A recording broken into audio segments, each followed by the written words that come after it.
Welcome to part 7, I believe, of DIO, doing it ourselves for this bathroom renovation.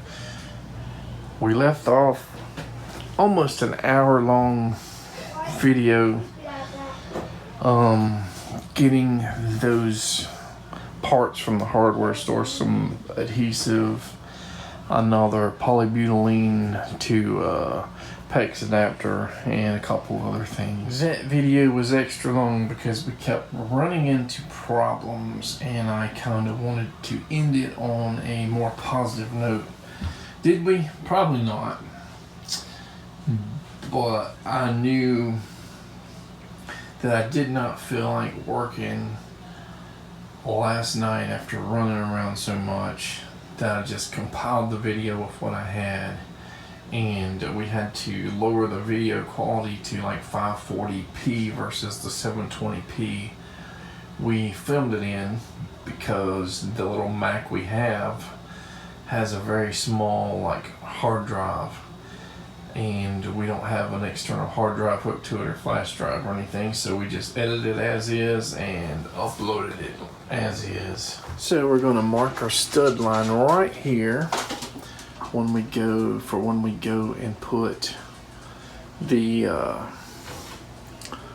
I'm assuming we'll have a stud line to attach it to up here, the side piece of the surround. So we've tightened this wall up here, used the multi-tool to kind of get this to push in a little bit better here, put a few screws in to tighten it up, and we're going to see if we can put the old wall board back on here. But it has a ton of staples on it. We also put a little board there. Doesn't match up 100%, but it is what it is. We'll see if the surround and all will fit with this wall board here. So we want to do that before we start leveling out and getting the surround to install. All right, we have the wall board here. About 1, 2, 3, 4, about 6 screws, 7 screws in there just to hold it. May not even need it that. Might have needed just 2 or something, or 4, because when we put the other one, the surround up, it's going to hold against that. But maybe we do need something there since there's no screws on the bottom of the surround, but it does overhang that. Maybe there'll be a less flopping or anything if we push up against the wall or anything. Now you can see there's definitely a bigger gap or dip there, so we can always add something later. Maybe after the install, just caulk it on there or something if we get something that'll match up. So we put our final screw there into the tub wall, and then we're going to peel this layer back at least over this lip area on each side to see if we can line everything up and see what we need to do. We might have a problem because there's no stud over here, but we do have sheetrock and this other wall board here. Maybe if we use short screws, possibly some silicone on that area, combination. This seems to be pretty much level. We will have to shim that back wall there where we put that plywood, and then we're going to go ahead and put another stud, hopefully in that back room where this guy hits an actual stud. So the only place that's not going to hit a stud, but it's going to hit some type of a couple layers of material, is right here. I put my shim in backwards here, so there's the small tip, because there's not enough room to put the shim low, and then we'll use the oscillating saw and cut it off before we put this final trim on. These shims, I probably should got some bigger ones too, because here's a big gap, but maybe when I screw this down it'll close that gap, but we'll see. If not, when we go to take that window out from the outside and re-side it, we could possibly push this board in some and put a stud right behind it, like a little mini stud, and then screw into it later. All right, it's kind of looking like something. So on this side, I filled this area full of caulk, filled the top layer full of caulk. I only got into like 2 or 3 studs there. Unfortunately, I had to add a little stud cross section to get, those 2 attached to something. And we just glued the crap out of it. And we added more screw holes. We used some cement board screws that seemed to hold a little bit better than those other ones. And I went ahead and put more screws along this guy here.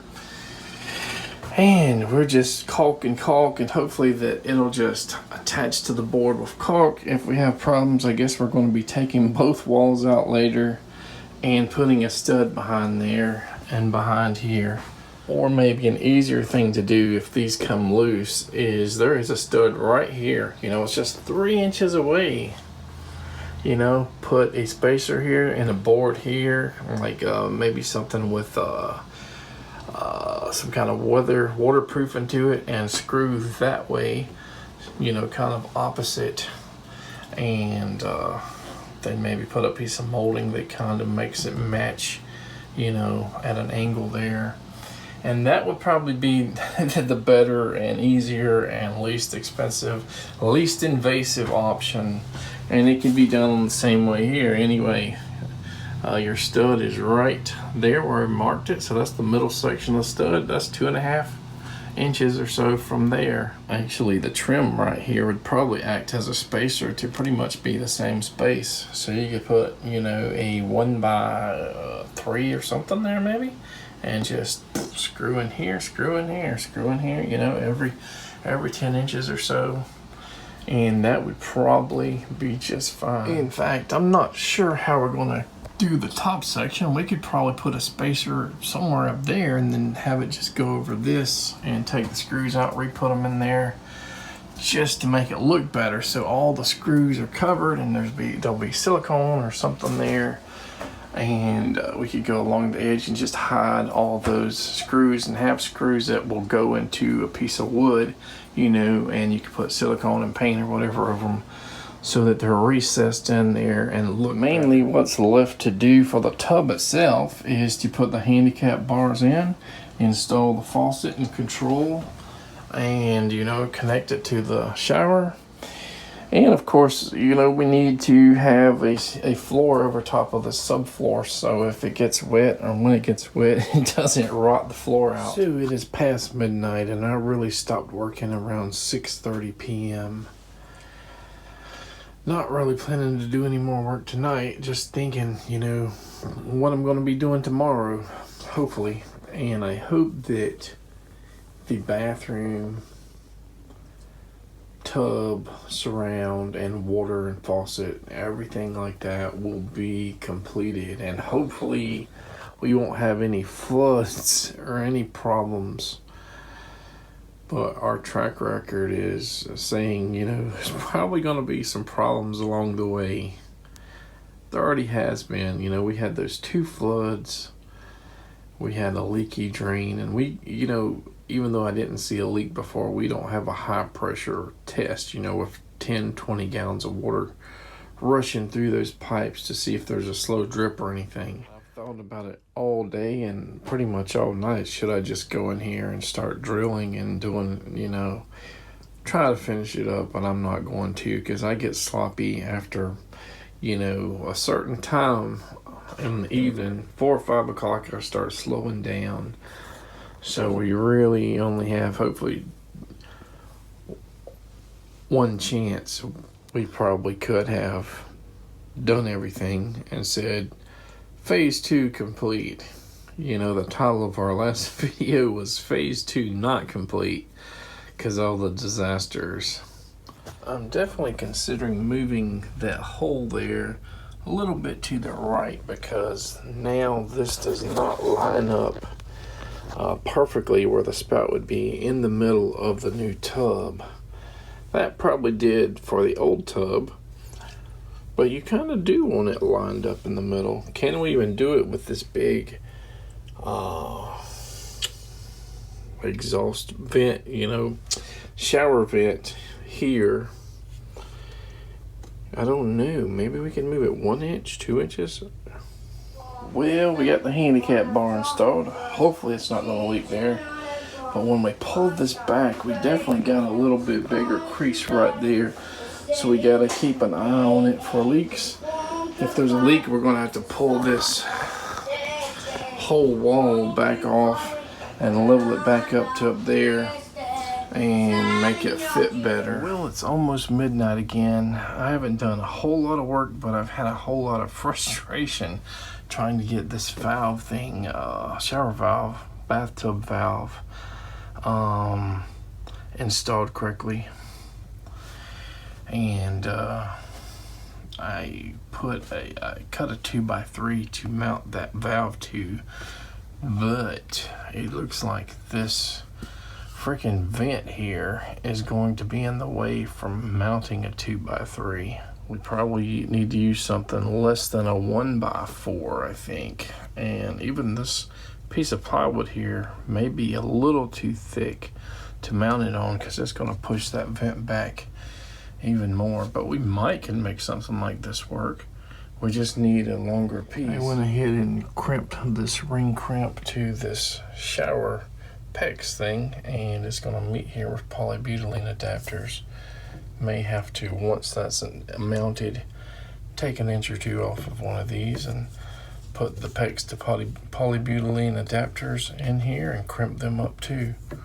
I'm pretty perplexed on how I'm going to do this, because these things are made to be installed from the other side.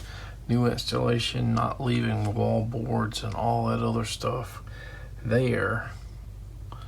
So you got 2 screw holes there that you need to screw this way.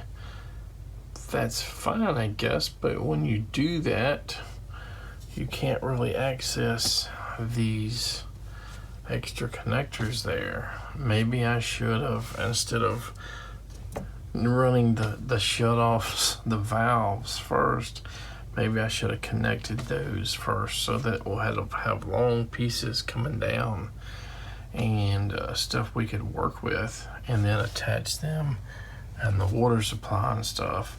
And like that one, you know, the shower we just did, have it loose so we can attach later. But now we have to figure out, I guess, how to put a board up and down versus left and right, because those 2 water supplies, hot and cold water supplies, are not connected. And like I said, we can't connect them, and I think get back here in this recessed area with a stud or board or something going from that stud to that. So we might just have to either buy some 1x4s or use some spare plywood pieces to make like a little semi-long thing going this way, and then another one attaching here to that other piece, but not obstructing these hot and cold water supply lines. Not gonna happen tonight, so maybe tomorrow, I hope. I gotta probably take a late night shower, 12:30 a.m., get to bed, get up early, and go into town. Well, we got the PEX to polybutylene adapter there, crimped in, no leaks, full pressure on this shower valve. And as you see, we had to use elbows on see if we can get the angle there.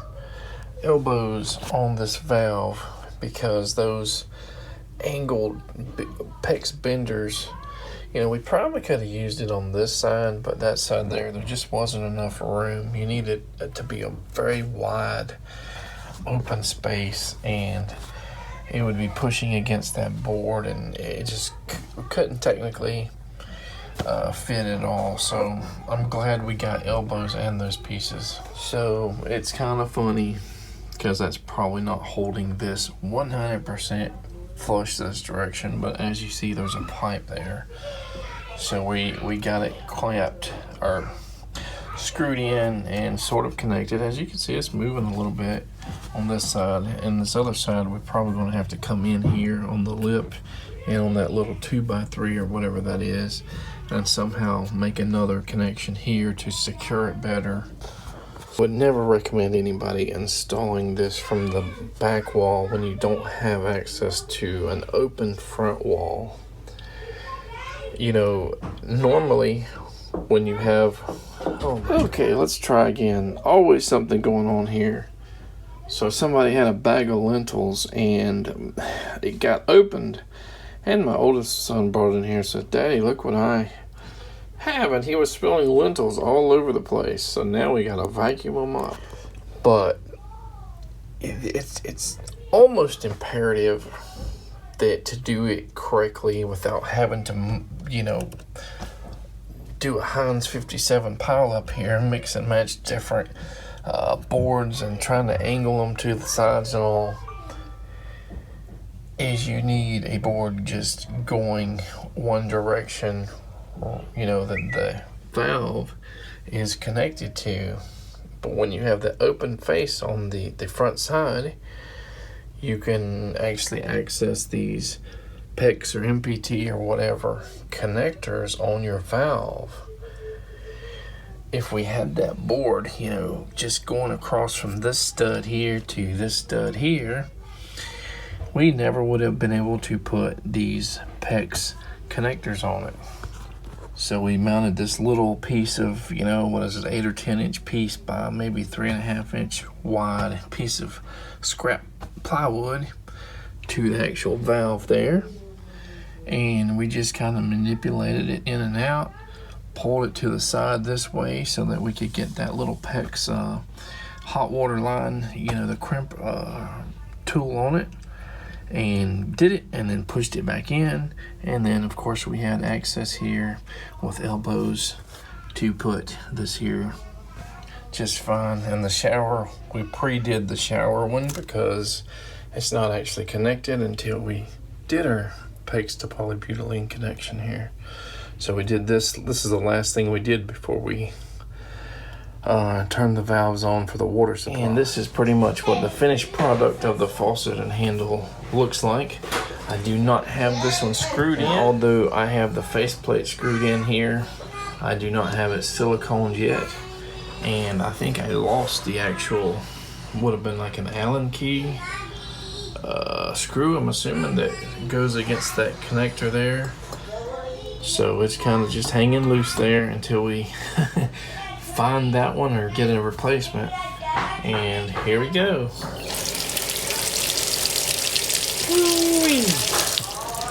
Alright, so it's because this isn't attached yet.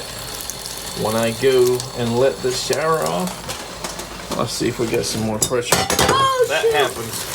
Alright, well, the kids are driving me absolutely crazy, but when I turn the shower off, it just starts going like this. It pushes this, just the pressure against this valve pushes against it, so it has to be screwed in before we can really test it. Alright, try again. Shower.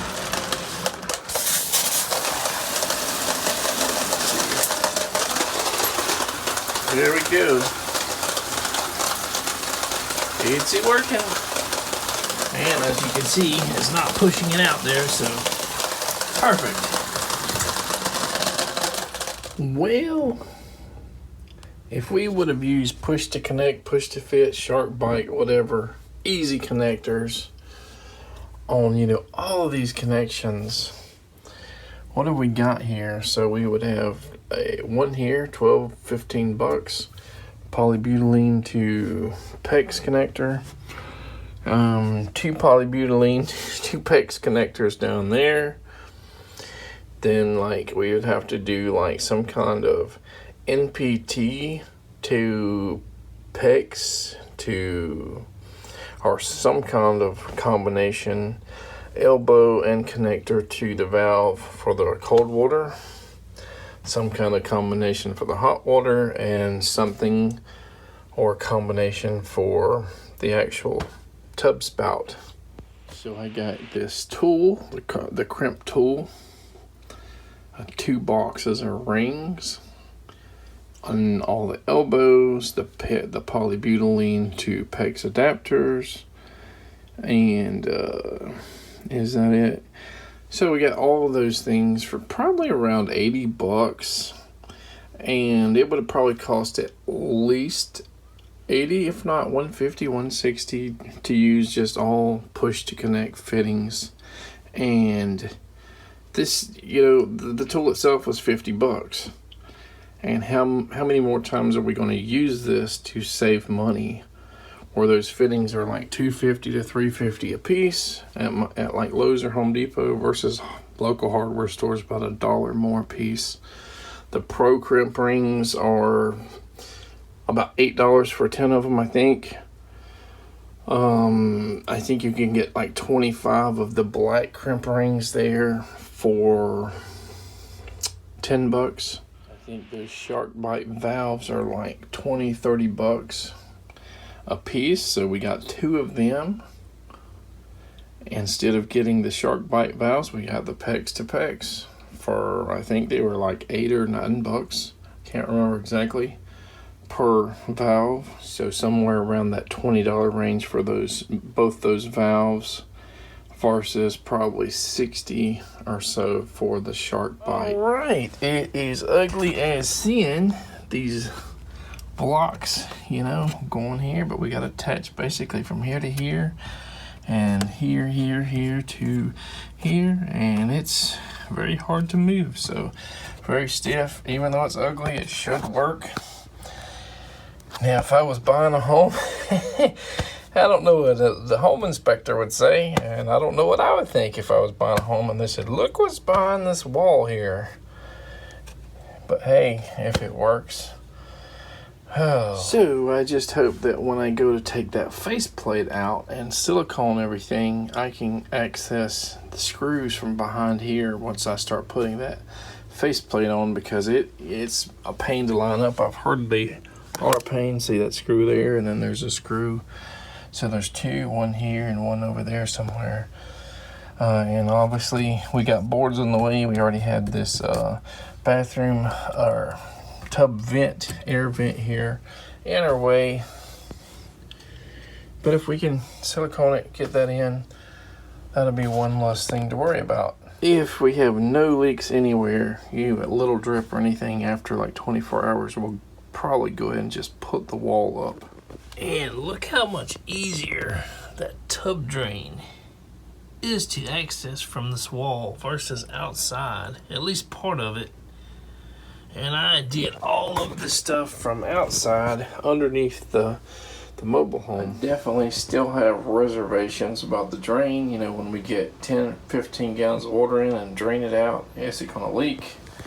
Still concerned about, especially like that seam there, because I'm not really spraying water back there, and I'm not even sure how I would notice water unless it comes back down to here, or it shows up in some way before maybe we put the siding on, or the living room wall on the other side.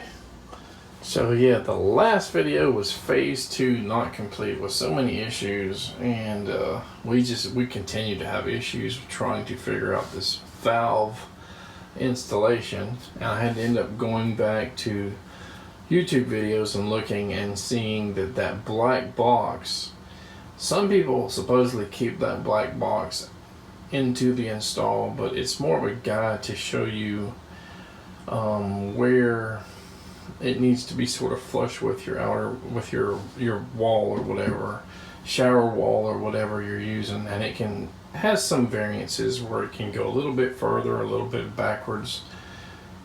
But once I pulled that piece off, I could push the actual valve closer into the hole. So it, you know, that made it easier. That was one obstacle of a few more to come. I still don't know, you know, if that could potentially be leaking the handicap bar. So we have a lot of unknowns, and we don't really want to fully use this tub until we get a floor put in here and molding, trim, whatever to seal it. And I'm not sure if phase 2 will be complete before we start on phase 3. Probably not. So what do we got to do to finish phase 2, which is getting, you know, the shower and tub surround, whatever, installed. Obviously we didn't know everything we needed to know, and many different aspects of this project, including needing trim to go over these areas, because if you don't, you have the big gaps and stuff. And because I didn't dry fit everything and take proper measurements, these aren't on studs. There's the stud 2.5 inches to me to the right. We're going to move on as if the tub is definitely done, like it's going to be okay. you know, whether or not the seams are going to be an issue, or, you know, as I said earlier, either in this video or last video, we're going to trim this with something thick and probably water resistant, whether it's going to be cedar or something. And so we're going to use this for our strength and as like a spacer, even if we have to take some of these screws out. So silicone the heck out of it, screw down a, you know, a 1x4 or something like that here, and then use that, the weight pressing against it, as you know, something to hold it tight. And it probably doesn't even need to be held tight, it just needs to have a water seal to make sure water doesn't go in the seams here, or wherever. And obviously it's not going to flop out if there's a big, you know, 1x4 all the way down it. The way the church did the top of Natalie's roll-in shower for wheelchairs is that they just put sheetrock from the top to over here, but obviously there is a gap there, so I don't know how that would work, and they didn't worry about sealing it or anything. To do that, we'd probably need some kind of spacers or shims, and only have like a screw at the top and a screw near the seam, so 2 screws, nothing in between. That's going to break the sheetrock or make it go inward, and all the way around it, paint it, whatever. That might work, or try to use the vinyl or plastic 4x8 sheeting, just cutting it into these small sections and trying to get it flush and make it look good. So yeah, trim, making sure it has no leaks, and starting the floor with molding and trim, you know, with some silicone there so nothing can go roll under that bathtub and create a big rotted mess back there. And that would complete phase 2. So we have a super slow drip on our faucet, even when we have this all the way off. See that? Well, let's take this cartridge out and see if we can see what could be wrong. Well, it is around midnight again, and we did very little work this morning, yesterday, but did not film anything. We just did not have time to do anything. We fixed that thing there, that faucet handle. We pulled the cartridge out. We pulled the little small gaskets or seals and springs out and just reseated them. They were in there properly, or at least in the right orientation, but we pulled them completely out and reseated them and tested again, and no drip. And then we filled this last piece of wood here for the floor. I knew we got a lot of damage from that sheetrock there, because Natalie's wheelchair always tears into the walls. Yeah, it's almost 400 pounds, and the small wheels just grind into them. So that's apparently something that you always have to deal with when you have wheelchairs. Even manual chairs will like rub the sides of the walls and stuff over time, when they say you just have to repaint and re-sheetrock every few years, and it's just life in a wheelchair. So next thing we need to do is clean up this area here, all the tools, all the scrap pieces, and start maybe laying down the floor, and then doing the toilet, and trying to find some kind of molding or trim for the bottom to seal it, because there's no F channel or anything in these tubs like the old style tubs have, so you don't have that strip that like the bottom lip or whatever goes in, that can be like sealed and stapled or whatever down.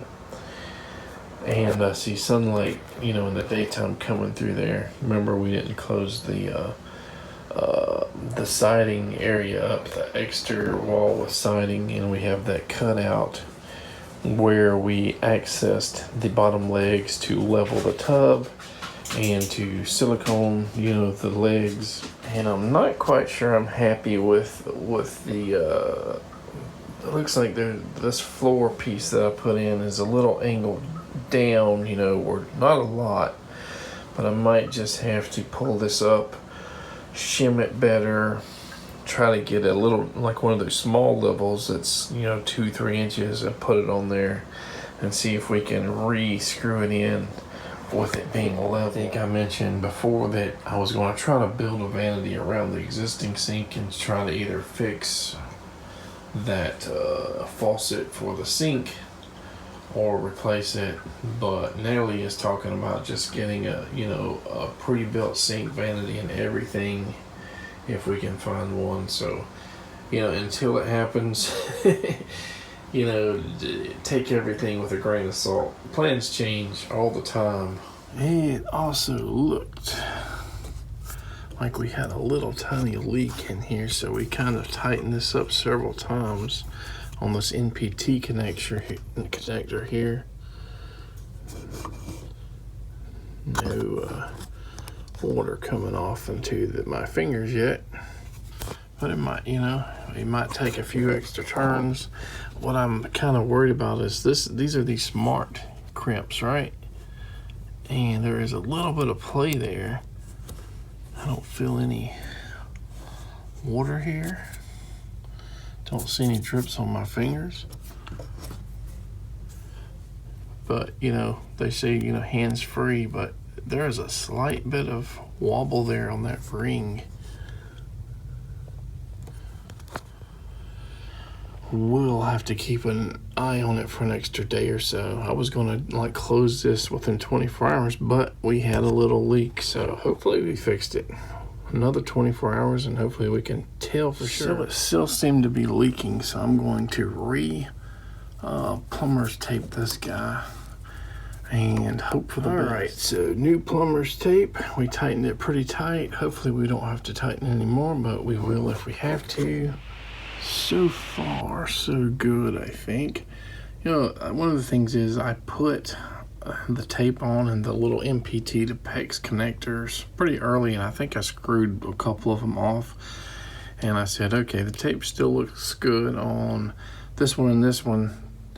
The tape doesn't look good on this one and this one, so I had like 2 I redid and 2 I didn't, and that could have been one I just did not redo when I pulled it off. And I'm not seeing any water buildup up there or anything, but we'll know by tomorrow probably. Some of the stuff will kind of fool you though, because it's the cold touch of this brass and all makes you say, oh, did I just touch water? And then your hands are dry. But I definitely see why a lot of people that are plumbers that have at least have time to stop what they're doing, just keep the wall open for a day or two, just keeps the wall open at the back or whatever and checks for leaks for 24 hours.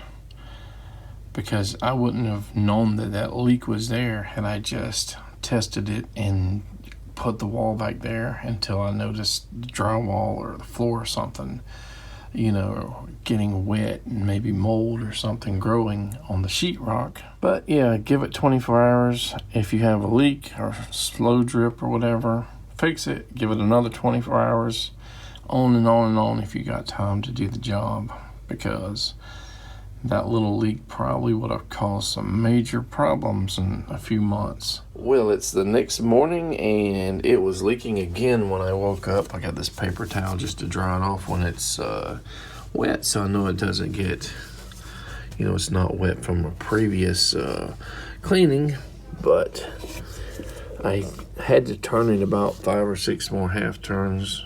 No water or anything on there again that I can feel.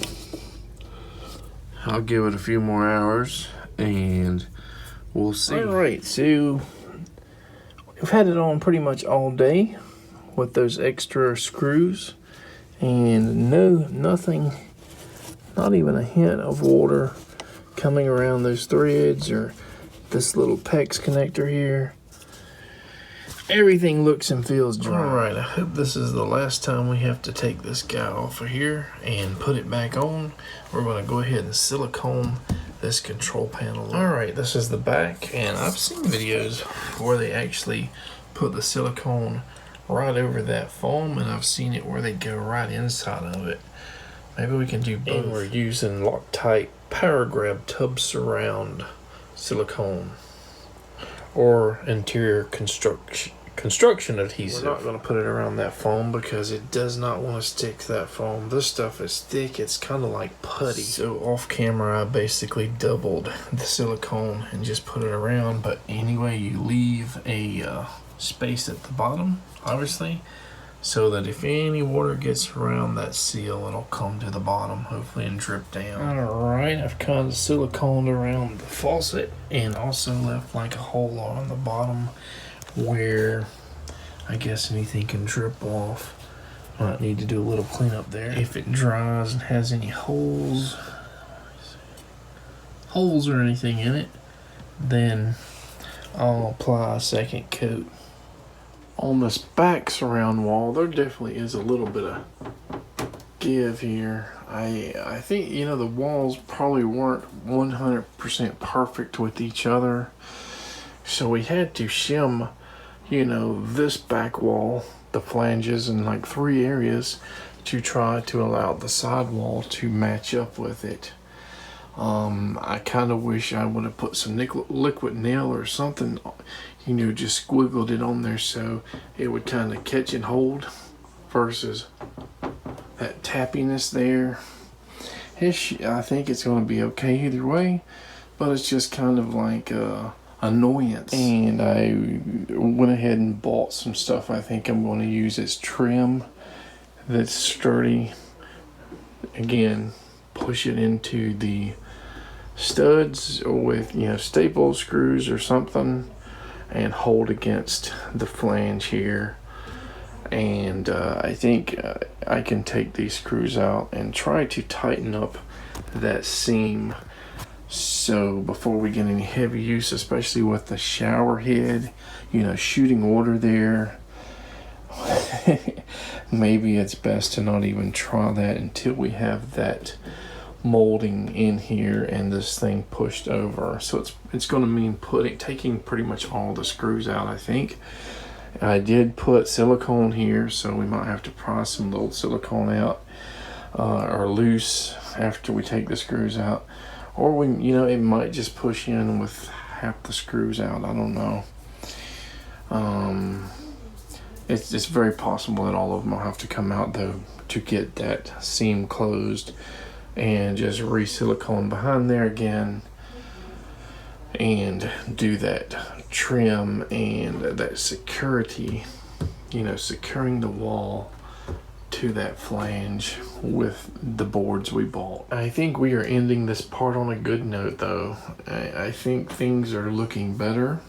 If not, they're definitely not perfect. We didn't have the ideal situation from the subfloor, you know, not having those studs on the edges there and having to use that oscillating saw or multi-tool to try to, you know, we went through like 2 or 3 blades to try to get it smooth and even enough to put another piece of subfloor down to replace all the subfloor. That was not in our actual radar at all when we were going to redo just the tub and surround and whatever rot that we had, you know, on the walls. It's been a much bigger job.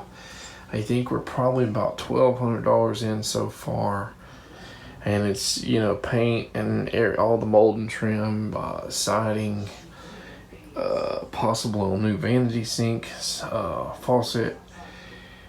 Gonna be pretty expensive. When I was thinking about ordering this surround and tub system, an employee at the store, you know, talked as if this was a drop-in replacement. Nothing has been drop-in, you know, and I think I even asked him, I said, how do you put the surround and all up? I said, do you screw it in? Do you silicone it in? He said, I think you just put it to the wall and you don't do anything, but some people may silicone it. Obviously, the guy sells stuff but doesn't, he's not the owner of the store, but doesn't install it because the flange there, those flanges are on the sides are made to actually put screws in. Even the instructions, I think, said you probably should even put this on just raw framing or whatever, 2x4s, not, concrete board, not your old wall board. So if it was drop in, it would be just like take everything, take the tub out, take whatever out, and just put it right back there and glue it in. That's not true, but also because you have to screw the flanges in, or you should screw them in, they don't line up with either side of this wall. The last stud, a lot of them don't line up at the top.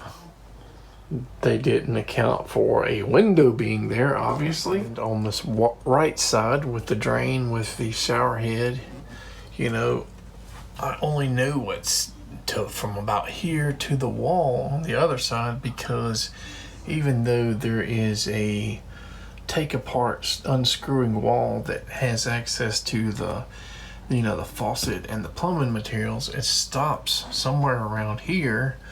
So there's nothing really here besides just sheetrock and some kind of shower wall board. So siliconing, putting extra screws in just to hold it long enough for the silicone to grab it was all I could do, versus taking the wall out on the other side, or this side, probably on the other side, and putting an extra stud and a boards going that way.